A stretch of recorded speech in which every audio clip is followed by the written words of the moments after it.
Pylli i fazanëve në Malish konsiderohet si një nga destinacionet më tërheqëse në juglindje të vendit për turizëm gjithësinor. Kryeministri Edi Rama ndau pamje nga ky pyll, të cilin e cilësoi si një nga atraksionet më të bukura të juglindjes së vendit. Ndërthur një ekosistem të pasur, me mundësi të shkëlqyera për ekoturizëm, ky pyll ofron përvoja unike për të shijuar bukuritë e natyrës, u shpreh Rama.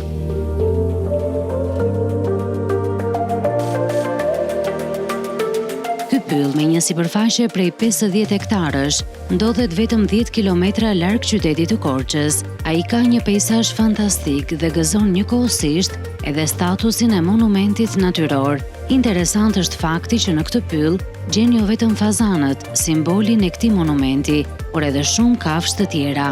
Larmishmëria e pyllit me plepa, shelgje, blire, pisha dhe bredha bën interesante edhe ecjet në natyrë, duke dalë nga rutina e ambienteve urbane. Pylli i fazanëve i rijetësuar nga dora e njeriut është kthyer në një nga destinacionet e rëndësishme të juglindjes së vendit, me organizimet familjare e shoqërore, jo vetëm nga banorët të kësaj zone, por tashmë edhe të turistëve vendas dhe të huaj.